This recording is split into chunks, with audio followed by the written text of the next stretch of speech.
Bom dia. Sempre uma alegria estar de volta aqui, mais com um sol desse, né? Tão bonito. Vou captar a minha palestra aqui.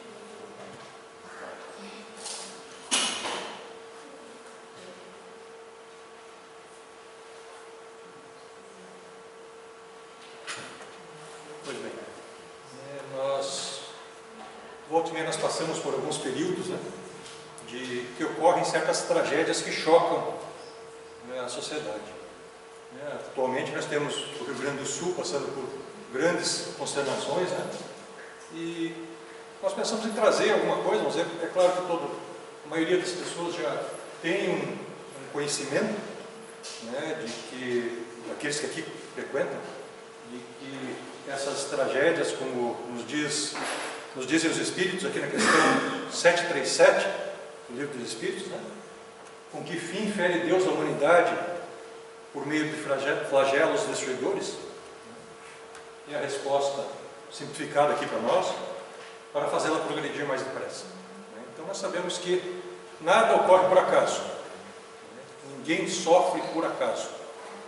Então não existe um sofrimento, vamos dizer, imposto a alguém que não tenha não tenha capacidade para passar. É aquele nosso ditado, vamos dizer, ninguém recebe a cruz que não consegue carregar, né? Então, o que nós percebemos, né, através do estudo da doutrina espírita, é que as tragédias coletivas, elas vêm para aperfeiçoar e evoluir, né, para que nós possamos nos aperfeiçoar e evoluirmos, né? Mais para o final da nossa palestra, que tem o tema de tragédias coletivas, ela vai mudar de nome, vocês vão perceber. Então, na questão 728, também do Livro dos Espíritos, nós temos: é a lei da natureza, né, Kardec questionando os imortais, é a lei da natureza a destruição? E a resposta, bem direta: preciso é que tudo se destrua, para renascer e se regenerar. Porque o que chamais de destruição não passa de uma transformação, que tem por fim a renovação e a melhoria dos seres vivos. Então, é para a nossa renovação. Todos os acontecimentos que acabam no momento que estamos passando, no momento que as pessoas, principalmente, que estão vivendo isso, muitas vezes é difícil, né? Porque coloca a culpa em Deus, coloca a culpa, né, por que eu vim parar aqui, né? Mas nós vamos ver que nós temos esse aperfeiçoamento e evolução muito claro quando a gente está na espiritualidade. É claro que aqui, com a carne e botando, vamos dizer, essa carapaça, né, material que nós temos, né, fica difícil entender isso. Mas do lado de lá fica bem claro para nós, tanto que nós vamos ver que somos nós que escolhemos. Ninguém vem obrigado a isso. Então, nada mais é do que um aprendizado. Nós estamos numa grande escola, nós sabemos disso. Essa nossa vivência é uma grande escola, é um grande aprendizado para que a gente consiga evoluir. E a gente percebe que a destruição serve didaticamente, né, de uma forma bem clara, para a percepção de escolhas equivocadas que nós temos, colocando as nossas necessidades em primeiro lugar. Então, aquele que olhou só para o seu umbigo, eu não percebi que vocês também têm necessidade, eu vou e faço a minha parte, por mais que eu vá causar prejuízo para vocês. Então, esse aprendizado, essa percepção vem no momento da dor, no momento desse resgate coletivo, muitas vezes, ou a gente está falando aqui em coletivo, mas a gente sabe que cada um de vocês passa por seus momentos de resgate. Não precisa ser coletivo. Cada um de nós tem nossas dores, nossos momentos. Então, esses momentos servem para isso, para o aprendizado. Eu consigo perceber daí minhas escolhas equivocadas e consigo ver se eu não estou, de repente, me colocando à frente de todo mundo, passando por cima das pessoas. E é isso que a gente tenta, vamos dizer, que o Espiritismo nos traz de conhecimento. Então, a não observância, a percepção da não observância quanto a agir de modo consciente, pensando na coletividade, pensando em todos. O exemplo que eu sempre uso aqui, que gosto de usar, é o lixo. A gente fala, já botou lixo fora? Não tem fora. É o planeta, nós somos o planeta. Então, por que, Essa coisa, não, jogou, ela está na rua. Está na rua. É aquela história da criancinha, né, que fala para o pai, ó, pai, eles que são os homens do lixo. Não, os homens do lixo somos nós. Eles são os homens da limpeza, aqueles que passam no caminhão. Nós somos os homens do lixo.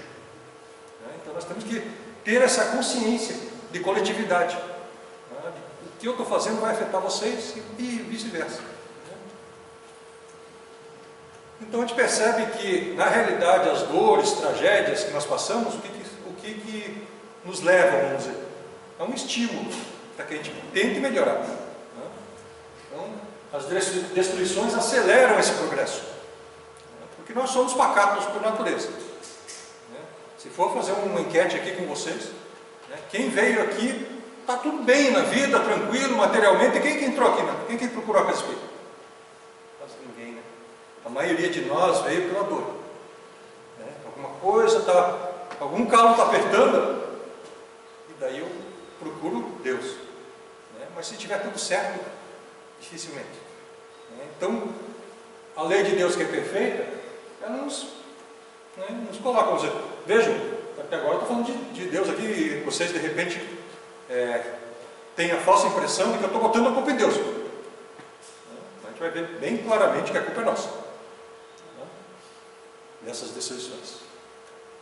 Então as decepções aceleram o nosso progresso, ensinando na prática valores morais, como solidariedade, respeito, compaixão, paciência, empatia, abnegação, valorização da vida e do meio ambiente. Não é isso que a gente está vendo, nesse período agora que Rio Grande do Sul está passando por essa... Todo o país está nessa busca desses valores, vamos dizer, estão sendo exacerbados, vamos dizer. Porque está em nós isso. Nós já não somos tão ruins assim. Nós já temos a semente de tudo isso. Muitas vezes falta botar em prática. Daí quando a gente se dói, vamos dizer, por uma situação realmente trágica que está ocorrendo, a gente começa a colocar em prática. Então veja esse estímulo para que isso funcione. Vejam que interessante. E todos nós, vamos dizer, acho difícil alguém que fala, não, eu fiquei insensível a isso. Ninguém está insensível a isso. Então, se nós pegarmos a Gênesis, capítulo 3, origem do bem e do mal, lá no item 5, nós temos, tendo o homem que progredir, e daí ele faz todo um texto, que eu deixo para vocês lerem em casa, está lá no Gênesis, e ele finaliza, a dor é o aguilhão que impede para frente na senda do progresso. Então a dor é o empurrão que nós recebemos. Então eu estou pacato aqui na minha tranquilidade, vem a dor e me dá um empurrão. Porque eu não estou aqui para ficar pacato, eu estou aqui para evoluir. Eu estou aqui para que eu consiga alçar, vamos dizer, maiores patamares na minha evolução espiritual. Nós estamos numa vivência material, mas nós somos espíritos. Então, é claro que a matéria faz, novamente digo para vocês, faz essa tampa, nos cobre e a gente acaba não enxergando isso. Mas daí vem a dor e nos impulsiona. Precisa ser pela dor? Não precisa. Mas no estágio de evolução que nós estamos, nós não conseguimos fazer diferente. Poucos de nós conseguem, através do amor, chegar a tudo isso. Nós precisamos, talvez, do empurrão da dor.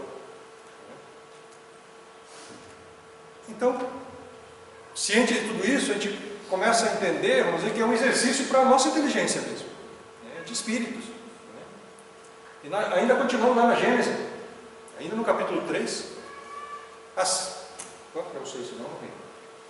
assim o homem limpa regiões insalubres.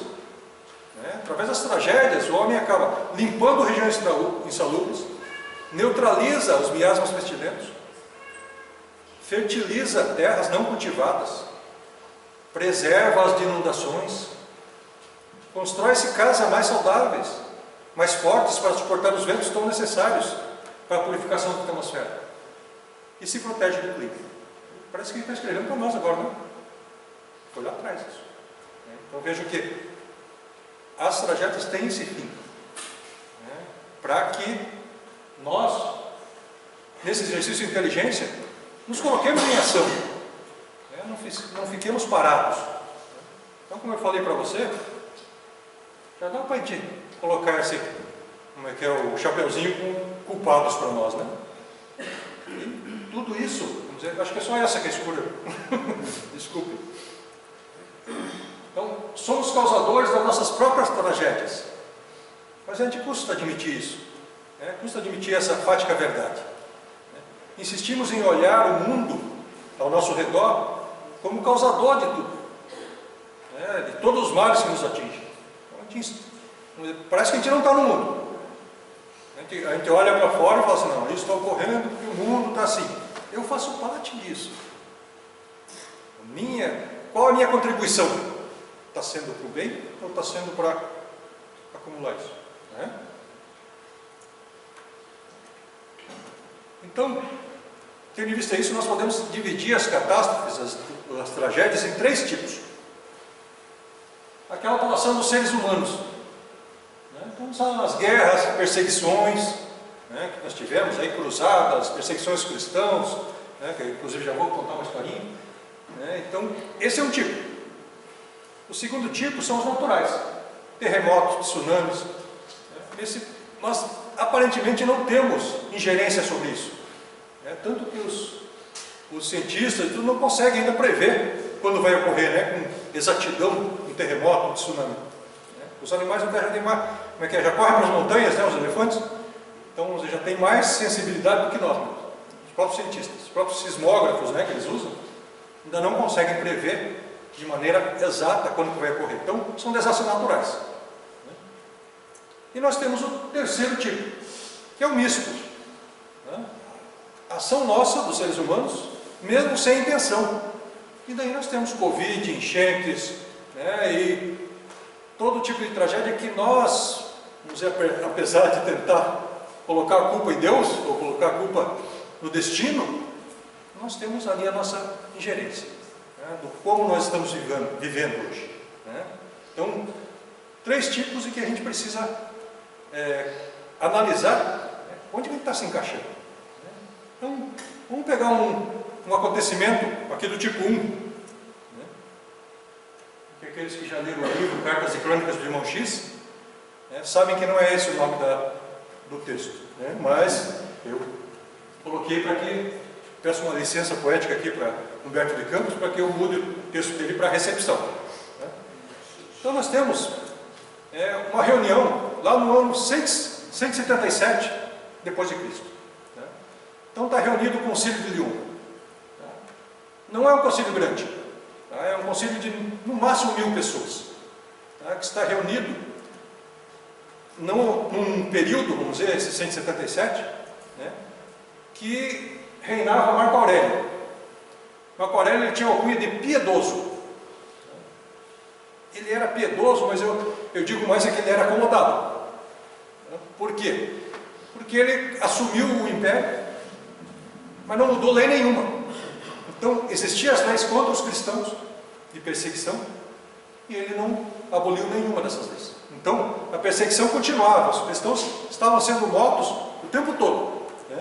As arenas tinham espetáculo toda semana. Tanto que os leões, as feras, estavam entorpecidas. Né? De tanta matança, nem os leões queriam mais matar as pessoas. Né? Diz que largavam os leões nas arenas, e os leões não queriam saber das pessoas, porque já estavam entorpecidos, de tanto. Né? Então, os leões, vamos dizer, não eram mais um problema. Né? Mas no dia seguinte dessa reunião, haveria a chegada de Lúcio Galo. Era um grande guerreiro, né, que estava para se aposentar. Ele ia se recolher nessa cidade. Então, esse concílio estava reunido para cuidar da recepção de Lúcio Galo, que tinha que ser muito grande, né, para agradecer todo o serviço que ele tinha feito pelo Império. Então, com tudo isso, as pessoas começaram a lançar ideias do que fazer. Então, cristãos às feras.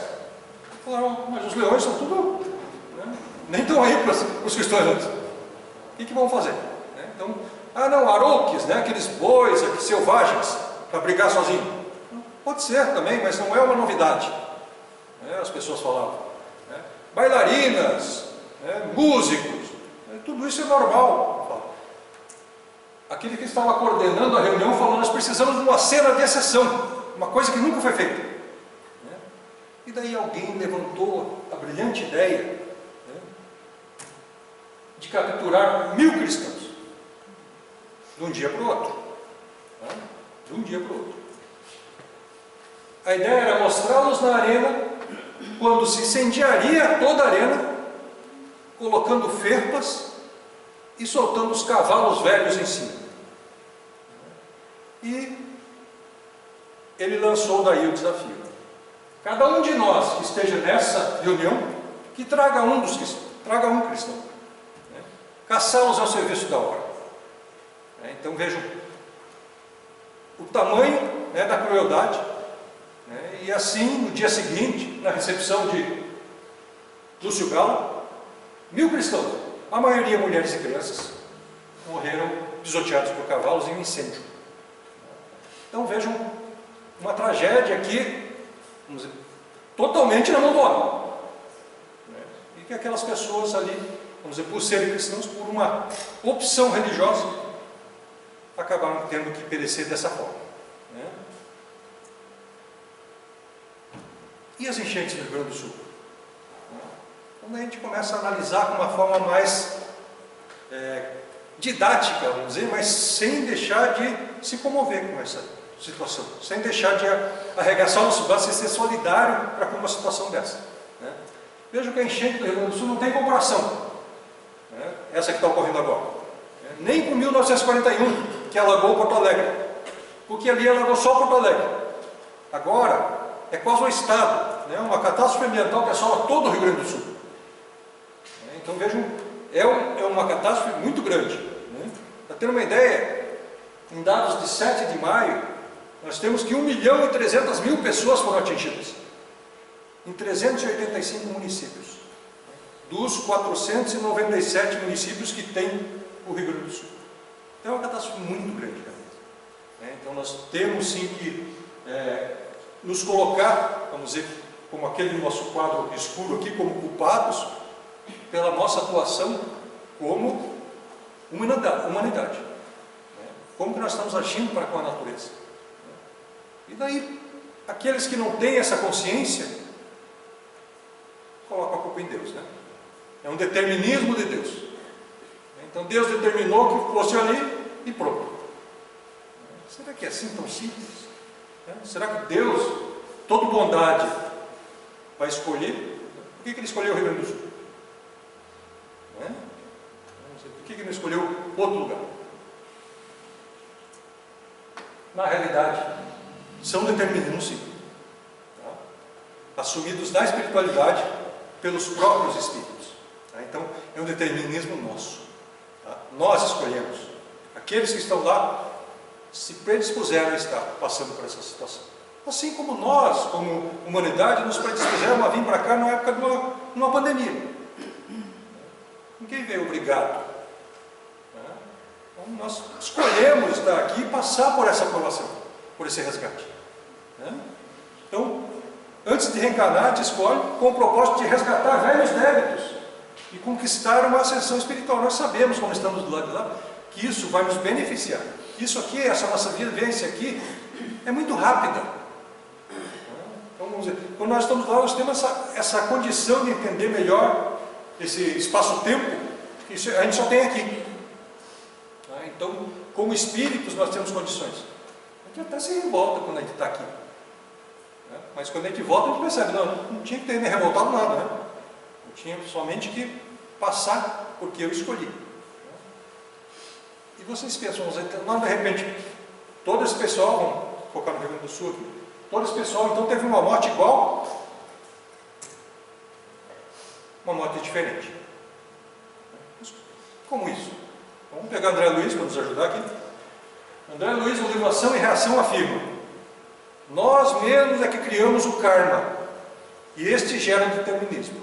Então, nossas ações geraram esse débito, e daí o determinismo, vamos dizer, vontade de resgatar aquilo, acaba vindo isso. Eu tinha a oportunidade de resgatar pelo amor, repito, tenho sim. Fiz isso? Não fiz. Então, vim daquela forma. Continua André. Mas, se os desastres são os mesmos para todos, a morte é diferente para cada um. Então, a chegada lá não vai chegar todo mundo no mesmo lugar. Cada um está no seu estágio evolutivo. Cada um tem a sua caminhada, a sua bagagem. Então, ao chegar na espiritualidade, cada um vai chegar no seu nível, vamos dizer assim. Então, isso que André quer dizer aqui, que a morte não é a mesma para cada um, é diferente para cada um. Apesar de parecer, vamos dizer, mas morremos todos mais ou menos da mesma forma. Mas a morte é diferente. E nós temos isso bem claro, vamos dizer, nessas tragédias mesmo. Vamos pegar mais uma tragédia no Brasil? O inferno no circo. O dia em que o Brasil assistiu o pior incêndio da sua história. Então, isso é uma foto real. Você tem que estar de dia, está difícil de enxergar. Do circo, 1961. Então, o que era o circo? Era o Gran Circo, que chegou em Niterói, dia 8 de dezembro de 1961. Ele tinha, o mastro principal media 17 metros de altura, e lona feita de algodão revestida com parafina, pesava 6 toneladas. Então era uma coisa enorme mesmo. Tinha 150 animais, como leões, tigres, girafas, elefantes. A capacidade do circo era de 3.400 pessoas por espetáculo. Eu digo para vocês que todas as sessões estavam lotadas. Então, nós vemos aqui a lona, 17 metros de altura, uma lona de algodão e resina. O que nós temos aí? Isso aí, altamente inflamável. Então, qualquer faísquinha pegava fogo. E foi o que ocorreu. Então, nós temos um incêndio. No dia do incêndio, então nós temos uma personagem aqui, Maria José Martins de Oliveira, Zezé, tinha 11 anos. Quando ela viu os carros do circo passando pela cidade, ela ficou entusiasmada, nunca tinha visto o circo. E tinha os animais, tinha os elefantes passando em cima dos caminhões. Ela chegou em casa daquele jeito de criança de 11 anos, ela falou: mãe, eu quero ir no circo, mãe, eu quero ir no circo. E a mãe que tinha, isso relatos da própria Maria José, a mãe que tinha tido um pressentimento, um sonho uns dias antes que a filha tinha passado por um acidente. Falou: não, você não vai de jeito nenhum. Não vai mesmo. Só que a Zezé, esperta como toda filha, ela foi lá no pai, para o pai interceder em favor dela. E o pai, é claro, conseguiu convencer a mãe, e a Zezé foi no espetáculo. A Zezé foi acompanhada de uma pessoa 10 anos mais velha, uma filhada, que foi até o espetáculo. Pois bem, a trapezista foi a primeira pessoa a gritar fogo. Então ela estava lá em cima, ela enxergou o fogo, tinha acabado o espetáculo dela, ela enxergou o fogo começar. Ela conseguiu se salvar junto com os outros trapezistas, porque aqueles que trabalhavam no circo sabiam que atrás da cortina do palco era uma saída enorme do circo. Mas quem estava lá, dos 3.400 espectadores, não sabiam, porque tinha uma cortina. Para eles, só tinha uma entrada. Então, o Zezé, o que ocorreu? Quando começou o tumulto, se perdeu. A primeira coisa da festa, se perdeu da pessoa que estava com ela. Sozinha, ela foi empurrada, pisoteada, conseguiu se levantar, mas alguém pisou na sandália dela. E daí ela levou outro estabaco e não lembra de mais. Ela contou a sua história, Até hoje eu não consegui, não sei como consegui. Ela contou.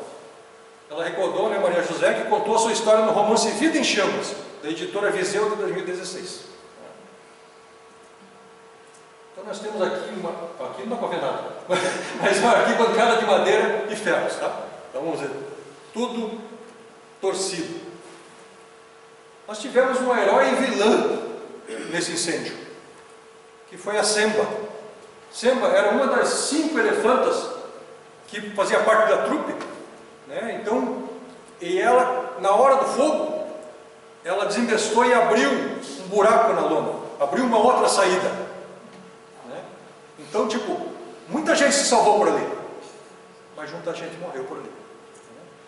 está aqui nesse relato, ele coloca: herói para uns porque abriu um espaço por onde muitos passaram, vilã para outros porque provocou mortes no seu caminho. Então, assim descreve Mauro Ventura em O Espetáculo Mais Triste da Terra, o incêndio do Grande Circo norte-americano, Companhia de Letras 2011. Então nós temos aqui centenas, não dá para ver também, mas centenas de sapatos e chinelos deixados para trás, lá no incêndio. Como eu falei, vamos dizer, a maioria das pessoas não tinha a consciência de que existia uma grande saída. Alguns seguiram o elefante, aqueles que não tiveram azar de estar na frente do elefante, conseguiram seguir para aquele buraco. Mas a maioria foi pelo chamado corredor da morte. Poucos conseguiram fugir pela porta dos fundos, apesar de larga, era escondida pela cortina. A maioria tentou sair por onde entrou, um túnel de 13 metros por 4 de largura. Imagine 3.400 pessoas para sair por um túnelzinho. No caminho tinham 2 gradis, aquelas grades que colocam nos shows, para facilitar a entrada do público. Só que esqueceram de tirar no meio do... Então, vamos dizer, aquilo atrapalhou mais ainda, aquelas grades de ferro. Aqui nós temos o túnel macabro, não sobrou nada dele. As pessoas, então, ficaram irreconhecíveis. Vamos dizer, a maioria, aquelas que sobreviveram, a maioria com mais de 90% do corpo queimado. A história bem tocante é de Lenir Ferreira de Queiroz Siqueira, que perdeu o marido e os filhos, de 3 e 2 anos. Perdeu também os gêmeos que estavam esperando. No hospital, Lenir não foi reconhecida sequer pela mãe dela. Então, Maria Benigna só se convenceu que aquela paciente era sua filha quando ouviu seu murmúrio, mamãe. Então, você veja só o estado que ficaram as pessoas. E a Maria Benigna falou: Nossa Senhora, é ela mesma. Só pela voz. Lenir, ela entrou e saiu de coma várias vezes. Recebeu o sacramento da extrema-unção, e já pensamos, não, essa não sobrevive. No leito do hospital, permaneceu por 9 meses internado. Lenir faleceu em 2018 com 81 anos. A tragédia foi tão grande, tratou como uma comoção nacional, realmente, em 1961, que houve campanha para doação de sangue no Brasil todo. E, inclusive, o presidente João Goulart esteve visitando nos hospitais. Na época aqui nós temos o João Goulart e o Tancredo Neves, o outro eu não conheço, deve ser o prefeito de Niterói. Mas visitando, vamos dizer, a foto aqui bem terrível, mas vamos dizer, a foto está escura, mas a pessoa está escura também, porque ela está queimada aqui. Vejam só, foram 10 minutos, o incêndio só durou 10 minutos. Deixando uma estimativa oficial de 503 mortos. 7 em cada 10 eram crianças. Jamais tantos brasileiros morreram em tão pouco tempo e no mesmo lugar. Nunca houve uma tragédia assim. O incêndio da Boate Kiss, por exemplo, em janeiro de 2013, registrou 242 pessoas mortas locais. O edifício Joelma, em fevereiro de 74, 188 pessoas. Então vejam que foi uma tragédia muito grande e que até hoje nós não tivemos nenhuma, graças a Deus, nessa proporção, com essa rapidez. Um médico que fazia plantão na época deu o seguinte relato: perdi mais de 60 crianças, não conseguia socorrer todas ao mesmo tempo. Lamento o cirurgião plástico Ronaldo Pontes, que na época da entrevista aqui se contava com 90 anos. Então vejam que carregou isso aí pela vida toda. Não tinha caixão para todo mundo. Então marceneiros foram convocados para fabricarem 400 caixões. O estádio de Carlos Martins, lá, com a capacidade para 12 mil torcedores, foi transformado numa imensa oficina de carpintaria. Se faltavam caixões para inúmeros cadáveres, também faltavam sepulturas para encontrar os terrenos. Então, o cemitério teve que aumentar para poder carregar. trouxeram inclusive os presos para fazer covas. Então vejam só que coisa, né? Então, aqui nós temos a pilha de caixões que tinha lá no estádio. E vejo que a maioria é para crianças, né? E a nossa protagonista, Zezé, o que ocorreu com ela, né? E ela que ficou pisoteada. Foi levada para o hospital Horêncio de Freitas, em Niterói, e ela fala: sofri queimaduras de terceiro grau em 90% do corpo. Quando completou 12 anos de idade, dia 25 de dezembro de 61, estava em coma. Passou quase um mês inconsciente. Foi submetida a 15 cirurgias plásticas e a 8 enxertos de pele. Recebeu alta em julho de 62, 7 meses depois da tragédia. Então, vejam, são pessoas que ainda conseguiram ficar para contar a história. Mas 503 pessoas não conseguiram. Então, vamos ver. Lembra que eu falei que a nossa palestra ia mudar de tema, né? Era de tema não, de título, né? Que era tragédias coletivas. Então vamos mudar ela agora. Resgates coletivos, né? Então, que são resgates nossos, tá? Não são tragédias. E nós temos, através da psicografia de André Luiz, né? Então Humberto de Campos nos disse daí na história, né? A justiça da lei, através da reencarnação, reaproximou todos os integrantes do Concílio de Lyon. Lembram 177 depois de Cristo? Os 1000 cristãos que foram catar lá na casa e queimaram pisoteados. Então, Humberto de Campos nos diz que a lei da reencarnação reaproximou esses integrantes, os quais, em diversas posições da idade física, se reuniram de novo em dolorosa expiação. Em 17 de dezembro de 61, na cidade brasileira de Niterói, comovedora tragédia. Então vejam que aqui nós temos um resgate que ocorreu lá quase 2 séculos atrás e que vieram aquelas pessoas, né, vieram resgatar. Veja que nós temos 503 mortos. Então eram 1000 que foram caçar os cristãos, né, o serviço da obra, né? Então nós percebemos que 500 conseguiram. Vamos dizer, algumas delas são essas que sobreviveram com sequelas. E algumas outras nem precisaram passar por isso. E senão nós teríamos 1000 mortos ou 1000 pessoas, né, com essa coisa. Então nós temos pessoas que conseguiram resgatar sem precisar passar por praticamente a mesma coisa, né? Que foram pisoteadas num incêndio por animais e por pessoas, né? Então, vamos dizer, nós percebemos, né, que essas tragédias, então, elas são, proporcionadas por nós mesmos. Nossas atitudes no passado, né? E nós temos essa necessidade de fazer esse resgate. Então, por essa razão, é que muitas vezes ocorre, de forma coletiva, fica mais fácil muitas vezes, né? Porque daí a pessoa escolhe, vai falar, mas como disse André Luiz, as mortes são diferentes. Então eu vou, faço o meu resgate, eu não preciso ter passado por aquele, ou ter causado alguma coisa naquele sentido. Nesse caso aqui ficou bem claro, né? São pessoas que precisavam passar, de repente, tiveram chances de resgatar de forma diferente, mas não fizeram. Então, vieram de resgatar quase da mesma forma. Mas por escolhas dele, determinismo de cada um. Escolhas deles está lá, né? E se nós formos acreditar numa única vida, porque esses de 503, 7, né, a cada 10 eram crianças, né, que fizeram para sofrer uma morte tão rápida e tão dolorosa, né? Então nós sabemos que lá em 177 elas estavam lá, invadindo casas à noite e fazendo cristãos de reféns para serem pisoteados. Então, com tudo isso, nós precisamos o quê? De conscientização, né? Nos conscientizar da nossa vivência aqui, que é para a evolução.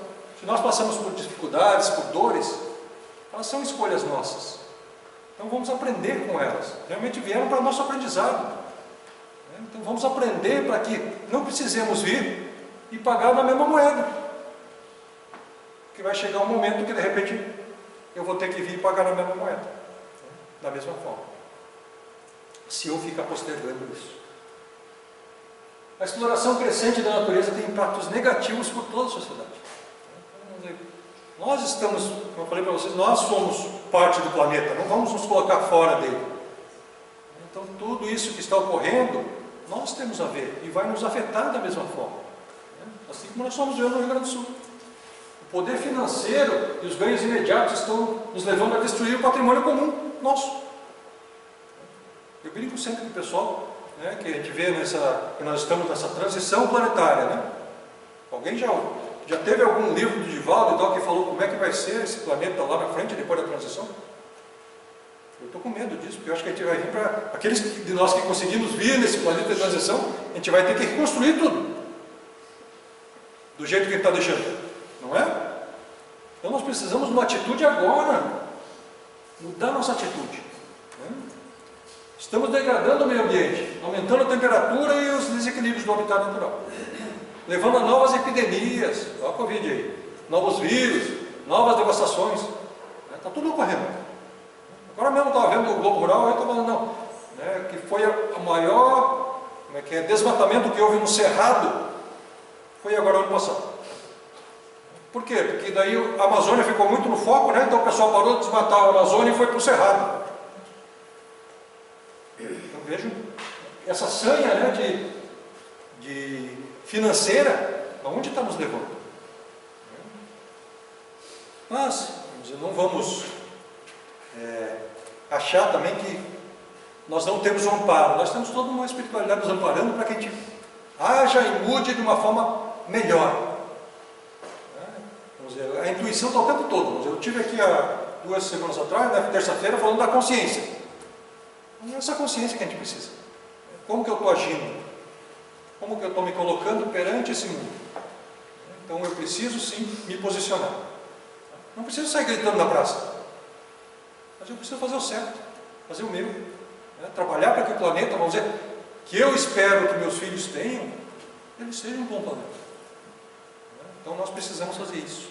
E nós temos que ter certeza do amor incomensurável que Deus tem por nós. Né? Por nos proporcionar tudo isso. Né? Então temos certeza que existe uma razão espiritual para as tragédias, resgates coletivos. Existe uma razão. Nós temos sim que auxiliar, no máximo que a gente puder possível, né, aqueles que estão passando, mas ter certeza que existe uma razão, que ninguém sofre por acaso. Tudo tem uma finalidade útil. Não existe uma finalidade útil. Mas vamos ver como o Rio Grande do Sul vai sair dessa tragédia. Como vão pensar melhor na natureza. Como vão trabalhar os diques lá para evitar essas enchentes. Então, nós vamos ver que vai sair muita coisa boa, muita coisa útil de uma tragédia. Teve alguns que resgataram com a vida? Houve. Mas nós sabemos que ninguém morre. É só uma passagem. O Pai nos proporciona sempre a sua eterna misericórdia. Sempre. Nós temos sempre a chance de ir. Né? E se a gente fizer a besteira de estragar com esse planeta todo, ele vai arranjar outro para nós, para que a gente vá lá e evolua. Ele não vai desistir da gente. Então, tenhamos consciência, né, que a gente precisa agir para conosco mesmo. Para que a gente dê um exemplo para essa sociedade, aqueles de nós que queremos essa mudança. Né? Que essa mudança seja a gente. E oremos por todo o povo gaúcho.